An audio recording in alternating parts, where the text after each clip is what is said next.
সে আমার ওপর ঝাঁপিয়ে পড়ল। সারা রাত ধরে সে আমার সাথে তার ঘৃণার খেলা খেলল। সকাল হলে আমি ক্লান্ত ও বিধ্বস্ত ছিলাম।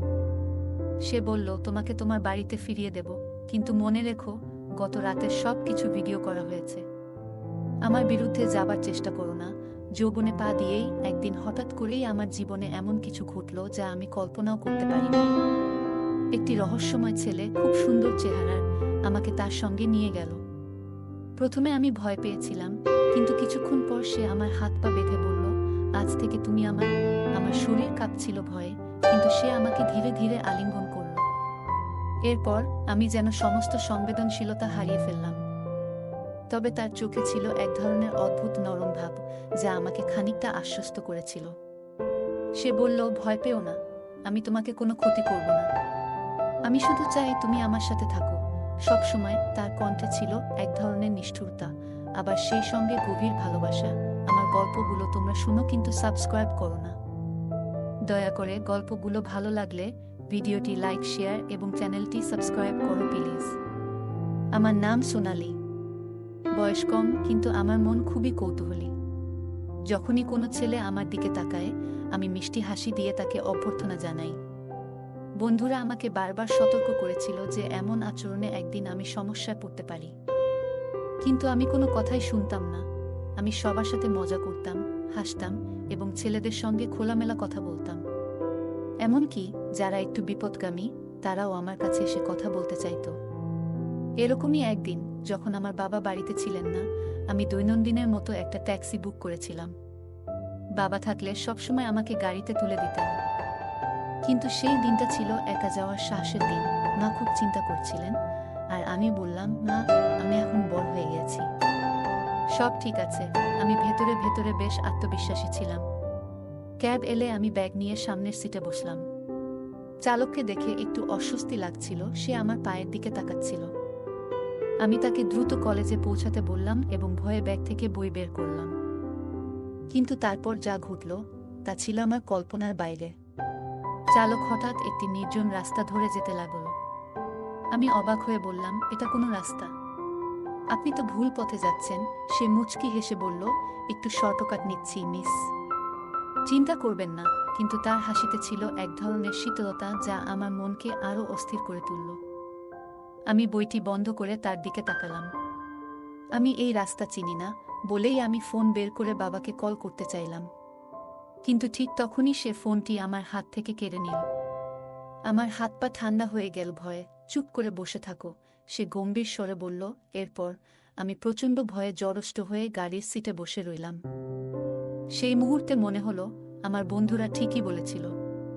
আমি তাদের কথাকে গুরুত্ব দেইনি, কিন্তু এখন বুঝতে পারছি কি বড় ভুল করেছি। কিছুক্ষণ পর সে একটি পরিত্যক্ত বাড়ির সামনে গাড়ি থামাল। আমার বুক ধকধক করছিল। চালক দরজা খুললে আমাকে জোরপূর্বক টেনে নামাল। আমি চিৎকার করার চেষ্টা করলাম, কিন্তু কেউ শুনতে পেল না। আজ থেকে তুমি আমার, সে বলল। ঠিক তখনই হঠাৎ করে সেই রহস্যময় ছেলেটি হাজির হল।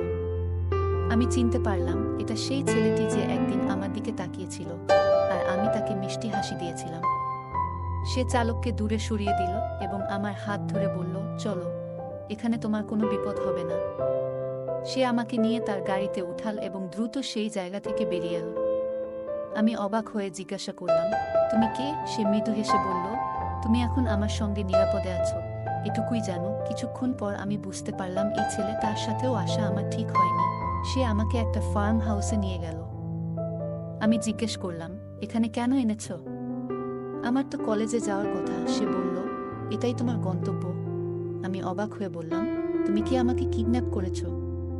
আমি বাচ্চা নই, আর তুমি আমাকে কেন কিডন্যাপ করছো? এই জন্য তুমি আমাকে এখান থেকে বাঁচিয়ে নিজের ফাঁদে আমাকে ফেলছ। আমি তোমাকে ছাড়ব না। আমাকে যেতে দেওয়ায় এতেই তোমার ভালো হবে। প্রতিদিন আমি তোমাকে দেখি ছেলেদের সাথে মজা করে কথা বলতে। তুমি কি ভেবেছ তাদের মন কেমন থাকে?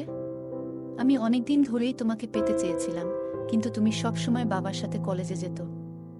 আমার অনেক রাগ হয়েছিল। একদিন ধাক্কা দিয়ে দূরে সরিয়ে যেতে চেষ্টা করছিলাম, কিন্তু সে আমার হাত ধরে টেনে বলল, এখান থেকে পালানোর উপায় নেই। তুমি জানো না আমি কে আর আমি কি করতে পারি।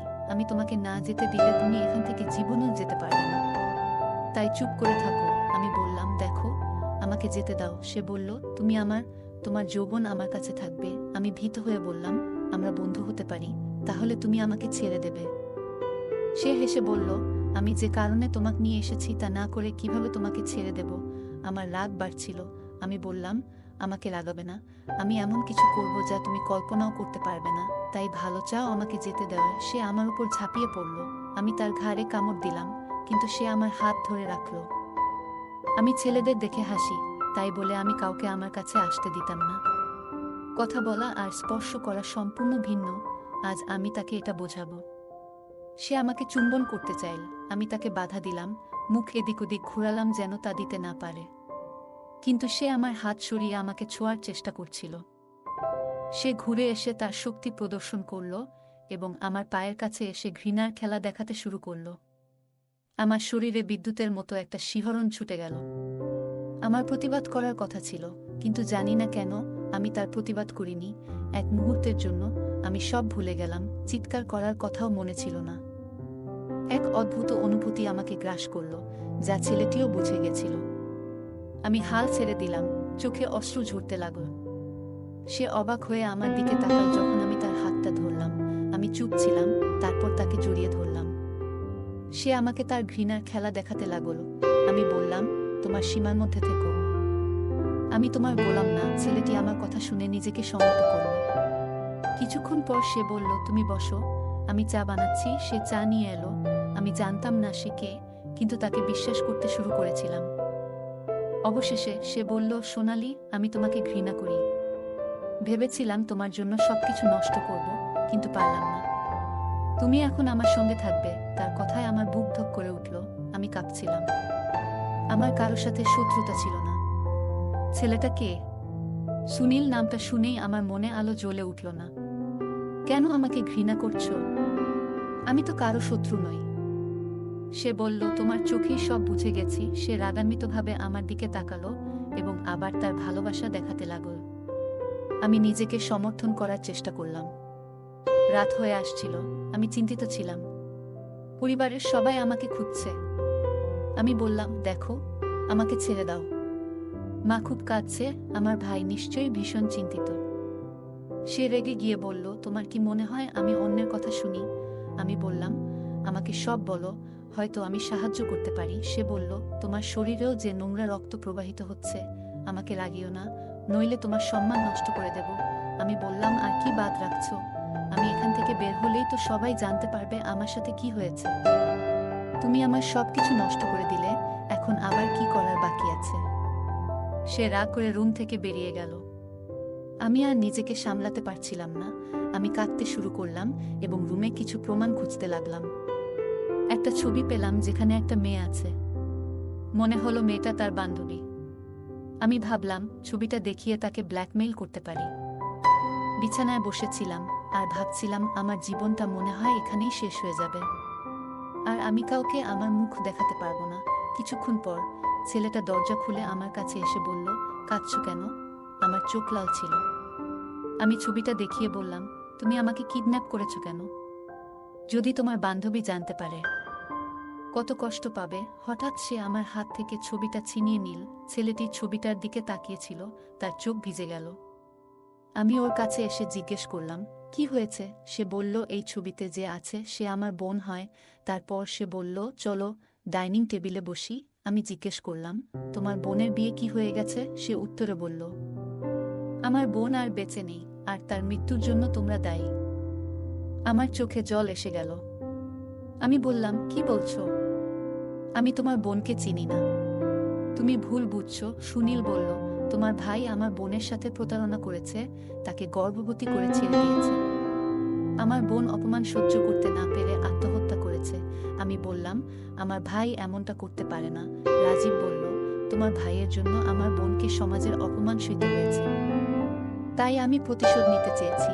তোমাকে অপমান করতে চেয়েছিলাম। আমি বললাম, তুমি যা খুশি কর, কিন্তু আমি তোমার সন্তানের মা হতে রাজি আছি। তোমার বোনের মতো আমি আত্মহত্যা করব না। তারপর আমি রুমে চলে এলাম। রাগে আমি কাঁপছিলাম। আমি তার রুমে এসে বললাম, তোমার বোনের মৃত্যু ফেরানো সম্ভব নয়, কিন্তু সব দোষ আমার ভাইয়ের নয়। তোমার বোনেরও ছিল, সে আমার ওপর ঝাঁপিয়ে পড়ল, তার সমস্ত ঘৃণা প্রকাশ করল। আমি বাধা দিইনি, তার ব্যথা মুছে ফেলতে চেয়েছিলাম। সারা রাত ধরে সে আমার সাথে তার ঘৃণার খেলা খেলল। সকাল হলে আমি ক্লান্ত ও বিধ্বস্ত ছিলাম। সে বলল, তোমাকে তোমার বাড়িতে ফিরিয়ে দেব, কিন্তু মনে রেখো, গত রাতের সব কিছু ভিডিও করা হয়েছে। আমার বিরুদ্ধে যাবার চেষ্টা করো না। আমাকে তার গাড়িতে করে বাড়ি নিয়ে এলো। বলল, তুমি নামো, কিন্তু আমি তোমার বাড়ির ভেতরে আসব। আমি অবাক হয়ে গেলাম। সে আমার সাথে ভেতরে ঢুকল। বাবা মা, ভাই সবাই আমাকে দেখে প্রশ্ন করতে লাগল, কোথায় ছিলে সারা রাত? সুনীল আমার ভাইকে বলল, আমার বোনকে যারা কষ্ট দিয়েছে তাদের শাস্তি দেওয়া হয়েছে। আমার ভাই অবাক হয়ে বলল, তুমি কি করে আমার বোনের কাছে এলেই? সুনীল বলল, তোমার বোনের জীবন নষ্ট করেছি, এখন এটাই তোমাদের শাস্তি। আমি নিজেকে আত্মহত্যা থেকে বাঁচালাম, প্রতিশোধ নেওয়ার পরিকল্পনা না করেই। আমার মা এসে জিজ্ঞেস করলেন, এটা কি নিষ্ঠুর? আমি বললাম, এই লোকটি আমার সাথে যা করেছে তা কোনোমতেই সঠিক নয় মা। আমি সুনীলকে ভালোবাসতে শুরু করেছি, যদিও সে আমাকে তার ভাইয়ের অপরাধের জন্য দোষারোপ করেছিল এবং তার সাথে প্রতিশোধ নিতে চেয়েছিল। কিন্তু সেদিন সে আমার সাথে এসব বাধ্য হয়েই করেছিল, কারণ তার মাথায় শুধু তার বোনের মৃত্যুর প্রতিশোধ ঘুরছিল। কিন্তু সে আমার সাথে ভালো ব্যবহারই করেছিল। আর এখন আমার সাথে যা হয়েছে, এসব সবাই জানতে পারলে আমাকে মরা ছাড়া কোনো উপায় পাওয়া যাবে না। আমি তার প্রেম পড়েছি। আমার কথা শুনে আমার মা অবাক হয়ে গেল আর বলল, সুলিন কি রাজি হবে? আমি বললাম, হ্যাঁ, মনে হয় রাজি হবে, কারণ সেদিন রাতে এসব ঘটনার পর আমি তার চোখে আমার প্রতি ভালোবাসা দেখেছি। তারপর আমার মা বলল, দেখো, তোর যা ভালো মনে হয়। কয়েকদিন পর সুনীল আমাদের বাড়িতে আসলো। আমি তাকে দেখে অবাক হয়ে গেলাম আর তাকে দেখে কান্না চলে আসলো আর কাঁদছিলাম। আমার কান্না দেখে সুনীল আমার হাত ধরে বলল, সোনালি, আমিও তোমায় ভালোবাসি, কিন্তু আমার বোনের মৃত্যুর কারণে আমি প্রতিশোধ চেয়েছিলাম। তোমার ভাইয়ের জন্য আমি কষ্ট পেয়েছি, কিন্তু তুমি নির্দোষ। আমার তোমার সাথে এসব কিছু কাজ করা ঠিক হয়নি, আমি এখন বুঝতে পাইতেছি। আমাকে মাফ করে দেওয়ায়। তোমার ভাইয়ের প্রতি রাগ আমি তোমার কাছে দেখিয়েছিলাম।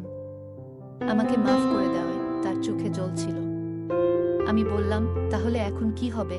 সে বলল, আমরা দুজনই একে অপরকে ভালোবাসি, বাকি শুধু বিয়ে করা। আমরা দুজনেই বাড়ি থেকে বেরিয়ে গেলাম এবং আমার পরিবারের সদস্যরা আমাদের দিকে তাকিয়ে থাকল। এখন আমি খুশি, কারণ যার কারণে আমার জীবনটা নষ্ট হওয়ার পথে ছিল, সেই আমার জীবনটা ঠিক করে দিল। আমরা বিয়ে করে চেয়েছিলাম, এখন আমরা একসঙ্গে সুখে সংসার করছি। সে আমাকে অনেক ভালোবাসে। গল্পটা কেমন লাগলো জানাতে ভুলবে না।